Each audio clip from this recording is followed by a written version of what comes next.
Sarah Martinez wiped the sweat from her forehead as she hauled another heavy communications box from the supply truck. The morning sun was already beating down on the military base in Norfolk, Virginia, and she had dozens more radios and satellite equipment to sort through.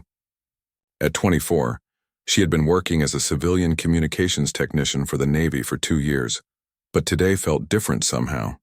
She was supposed to be doing a simple equipment swap. The SEAL teams needed their old radios replaced with newer, encrypted models before their next deployment. It was routine work that she had done countless times before. Sarah enjoyed the technical side of her job, making sure every frequency was clear and every connection was secure. The SEALs depended on perfect communication when their lives were on the line. As she organized the equipment in the warehouse, Sarah noticed something odd about one of the radio units. The serial number didn't match the paperwork, and there were extra modifications that weren't supposed to be there. She had always been detail-oriented, a trait that made her excellent at her job. Her father, a retired Army sergeant, had taught her that in the military, small mistakes could have big consequences. The warehouse was quiet except for the hum of air conditioning and the distant sounds of training exercises. Sarah decided to double-check all the equipment before the SEAL team arrived for pickup. She opened each case carefully, comparing serial numbers and testing basic functions. That's when she found it buried in the foam padding of one radio case, something that definitely didn't belong there. Her hands trembled slightly as she stared at what appeared to be a small device with wires and a timer. It looked nothing like the standard communication equipment she worked with every day. Sarah's mind raced as she tried to understand what she was looking at. Every instinct told her this was dangerous, but she couldn't quite believe what her eyes were seeing. The sound of boots on concrete made her look up. Through the warehouse window, she could see a group of SEALs approaching for their equipment pickup. Sarah quickly closed the case and tried to act normal, but her heart was pounding. She needed to figure out what to do with this discovery, and she needed to do it fast before putting anyone in danger. Lieutenant Jake Thompson led his team into the communications warehouse, expecting a routine equipment pickup. He was tall and broad-shouldered, with the confident bearing that came from years of dangerous missions. His team had a deployment coming up in 48 hours, and they needed their new radios tested and ready. Sarah tried to act normal as the SEALs entered, but Lieutenant Thompson immediately noticed something was wrong. He had survived countless missions by reading people and situations quickly. The young technician looked pale and nervous, her hands shaking slightly as she pointed to the equipment cases. "Is everything ready for pickup?" Thompson asked, his voice calm but alert. He watched Sarah's face carefully as she nodded, but her eyes kept darting to one particular case. Something was definitely off, and his instincts were screaming at him to pay attention. Sarah opened her mouth to speak, then closed it again. She was torn between following proper protocol and trusting her gut feeling about this SEAL officer. The device in the radio case could be nothing, or it could be something that put all these men in danger. She looked at Lieutenant Thompson's steady gray eyes and made a decision that would change everything. "Sir, I need to speak with you privately," she said quietly, glancing at the other SEALs who were examining their new equipment. Thompson raised an eyebrow but followed her to a corner of the warehouse. His team continued their inspection, but he could tell they were listening for any sign of trouble. Sarah's voice was barely above a whisper as she explained what she had found. She watched Thompson's expression change from mild curiosity to sharp focus as she described the suspicious device. He didn't interrupt her, but she could see his mind working, processing the implications of what she was telling him. When she finished, Thompson was quiet for a long moment. Then he looked directly at her and asked a question that surprised her. "What's your security clearance level?" Sarah told him, and he nodded slowly. "I'm going to need you to show me exactly what you found, but first, I need you to understand that what happens next could be very serious." The warehouse suddenly felt smaller and more dangerous. Sarah realized that her simple equipment swap had just become something much bigger than she had ever imagined. The other SEALs had stopped talking and were watching their lieutenant, sensing the change in atmosphere without knowing why. Thompson quietly signaled his team to secure the warehouse while Sarah led him to the suspicious radio case. His movements were careful and deliberate as he examined the device she had discovered. Years of explosives training had taught him to recognize threats, and what he saw made his blood run cold. "We need to evacuate this building right now," Thompson said in a low, urgent voice, but Sarah shook her head, pointing to something he had missed. There were multiple devices, hidden in different equipment cases. She had continued checking while waiting for the team to arrive and found 3 more similar devices. Thompson's mind raced through the implications. Someone had planned this carefully, targeting the SEAL team's communications equipment. If they had taken these radios on their mission, the devices could have been triggered at any time, potentially compromising their location or worse. Sarah's attention to detail had likely saved their lives. "How did you know to look for these?" Thompson asked as he examined the second device. Sarah explained about the mismatched serial numbers and the modifications that didn't belong. Her thoroughness and technical knowledge impressed him, but he was also concerned about who else might be involved in this sabotage.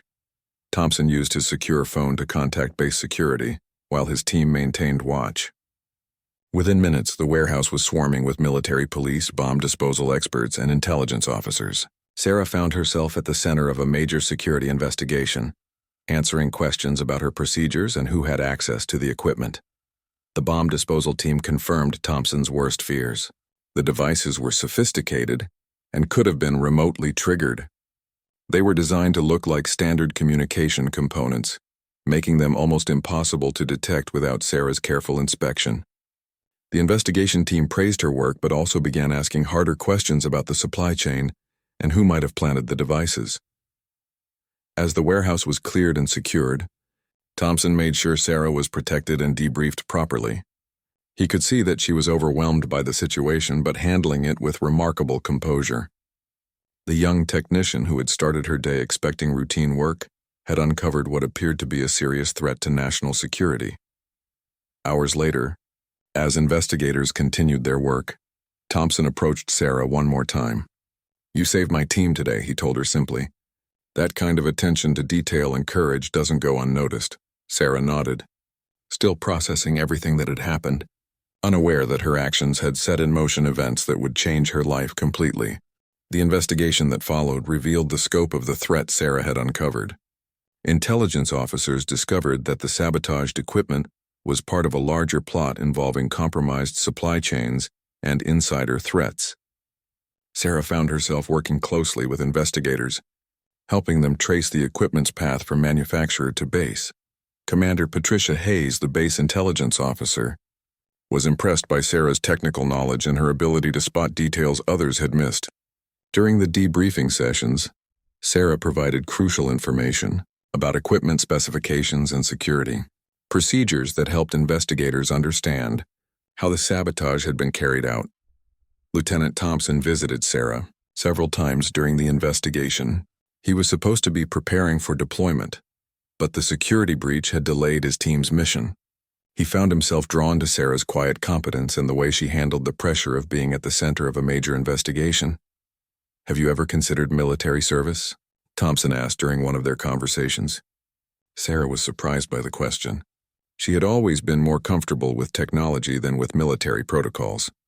Her civilian position allowed her to use her technical skills without the demands of military life. But the investigation had shown Sarah a different side of military work. She saw how her technical expertise could make a real difference in protecting people's lives. The investigators had told her that her discovery had likely prevented casualties and possibly saved classified information from falling into enemy hands. Sarah's parents visited her during this time, proud but worried about their daughter's safety. Her father, with his military background, understood the significance of what she had done. "You showed real courage," he told her, "not just in finding those devices, but in speaking up when it mattered." As the days passed, Sarah noticed changes in how people treated her on base. Officers who had barely acknowledged her before now stopped to thank her. Security procedures were being updated based on her recommendations for equipment inspection protocols. She was being consulted on matters far beyond her original job description. Thompson's deployment was finally approved, but he made a point of finding Sarah before leaving.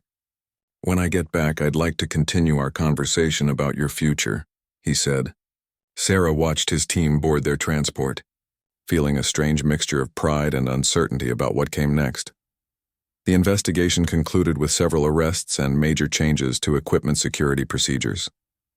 Sarah received official recognition for her actions, but she was more focused on the opportunities that were suddenly opening up before her. Her simple job-swapping communications gear had revealed talents and interests she never knew she had. 3 months after the incident, Sarah's life had changed dramatically. She had been promoted to a senior technical position with expanded security clearance, working directly with intelligence officers on equipment security protocols. The routine job she once knew was gone, replaced by challenging work that utilized skills she was still discovering she possessed. Commander Hayes had become a mentor, helping Sarah navigate her new responsibilities and encouraging her to consider advanced training opportunities. "You have instincts that can't be taught," Hayes told her. "We need people like you in positions where they can make a difference." Sarah was developing new inspection procedures that were being implemented across multiple bases. Her technical reports were being read by officials in Washington, and she was being consulted on equipment purchases worth millions of dollars. The shy technician who had once worked alone in warehouses was now briefing senior officers and attending classified meetings. When Thompson's team returned from their successful deployment, he sought Sarah out immediately. She was in her new office, reviewing security specifications for next-generation communication systems. He knocked on her open door, and when she looked up, he snapped to attention and gave her a crisp salute. Sarah was stunned. "Sir, you don't need to salute me." "I'm still a civilian," she said, standing up quickly. But Thompson shook his head with a smile. "You may be a civilian, but what you did earned my respect as a professional." That salute was overdue. They talked for hours about his deployment and her new responsibilities. Thompson told her how the secure communications she had helped protect had been crucial to their mission success. "Every time we used those radios, we thought about what could have happened if you hadn't been so thorough," he said. Sarah found herself sharing her thoughts about potentially joining the military. The investigation and her new work had shown her how much impact she could have as part of the larger defense community. Thompson listened carefully, offering insights about military life and the opportunities available for someone with her technical background. "The Navy has programs for people exactly like you," Thompson explained. "Technical specialists who can bridge the gap between civilian expertise and military operations. You'd be an officer from day one, with the chance to lead teams and shape policy." That evening, Sarah called her parents to discuss the possibility. Her father was enthusiastic about her potential military career, while her mother worried about the dangers and lifestyle changes. "You've already proven you can handle pressure," her father said. "The question is whether this is the path you want to take." Sarah looked around her new office, filled with technical manuals and security documents. 6 months ago, she had been content with her simple routine. Now she was being offered the chance to take on responsibilities she had never imagined. Thompson's salute had been more than a gesture of respect. It had been recognition of her transformation from technician to someone who could shape the future of military communications security. Sarah spent weeks weighing her decision, consulting with mentors and researching military career paths. Commander Hayes arranged for her to visit the Naval Academy and meet with officers who had transitioned from civilian technical roles to military leadership positions. Each conversation reinforced that her skills were exactly what the military needed. The application process was intensive, requiring extensive background checks, psychological evaluations, and technical assessments. Sarah's role in uncovering the sabotage plot worked in her favor, but she still had to prove herself through rigorous testing. Thompson helped her prepare, explaining military culture and leadership principles. During this time, Sarah continued her expanded civilian role, working on increasingly complex projects. She was developing new training programs for equipment inspection and consulting on security protocols for overseas operations.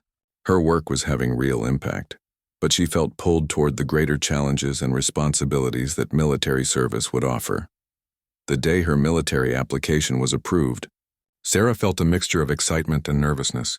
She would be commissioned as a lieutenant in the Naval Reserve, with specialized duties in communication security. Her civilian experience would transfer directly to her military role, but she would also undergo leadership training and learn military procedures. Thompson was among the first to congratulate her when the news became official. "You'll make an excellent officer," he told her. "Your attention to detail and ability to see what others miss will serve you well in any assignment." Sarah appreciated his support throughout the process, recognizing that his encouragement had played a significant role in her decision. Her parents attended her commissioning ceremony, proud of their daughter's achievement but still adjusting to her career change. Sarah's father presented her with his old Army sergeant stripes, a symbolic gesture connecting her service to his own. Different branch, different rank, but the same commitment to protecting others, he said. As Sarah prepared for her first military assignment, she reflected on the chain of events that had brought her to this point. A routine equipment swap had revealed hidden talents and opened doors she never knew existed. The shy technician who had once worked alone was now preparing to lead teams and shape military policy. Commander Hayes spoke at Sarah's farewell reception, highlighting how one person's diligence and courage had prevented a potential disaster and led to improved security procedures across the military. Lieutenant Martinez represents the best of what happens when civilian expertise meets military purpose, Hayes said. Sarah's new assignment would take her to the Pentagon, where she would work on developing next-generation communication security systems. It was a role that combined her technical background with her new military training. Exactly the kind of position she had dreamed about during her application process. 2 years later, Lieutenant Sarah Martinez stood in her Pentagon office reviewing security assessments from bases around the world. The inspection protocols she had developed were now standard procedure, and the equipment security improvements she had recommended were protecting military communications globally. Her simple discovery in a Norfolk warehouse had evolved into a career dedicated to keeping service members safe. Thompson, now promoted to lieutenant commander, visited her during a trip to Washington. Their professional relationship had developed into a deep friendship, built on mutual respect and shared experiences. He brought news from Norfolk and updates on the ongoing security improvements that had resulted from Sarah's original discovery. "Remember when you were just swapping communications gear?" Thompson asked with a smile as they reviewed her latest project proposals.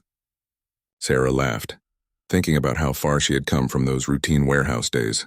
Her current work involved coordinating with intelligence agencies, defense contractors, and military units worldwide.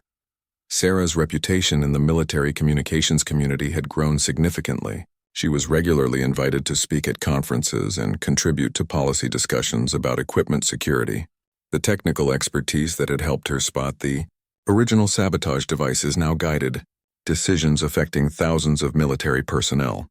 The investigation that had started with her discovery had led to the arrest of several individuals involved in the sabotage plot, including a defense contractor employee who had been feeding information to foreign agents. Sarah's testimony had been crucial in the prosecutions, and the security procedures she developed had prevented similar incidents at other facilities. During quiet moments, Sarah sometimes thought about the path that had brought her to this position. A single decision to double-check equipment serial numbers had changed not just her own life, but had contributed to protecting countless military operations. Her father's lessons about attention to detail had proved more valuable than either of them could have imagined. Thompson's salute that day in the warehouse had been prophetic. Sarah had earned the respect of her colleagues through competence and dedication, rising to positions of responsibility she had never thought possible. The civilian technician who had once worked alone had become a military officer leading teams and shaping policy. As Sarah prepared for her next assignment, leading a new joint task force on communication security, she received a letter from a young enlisted technician at another base.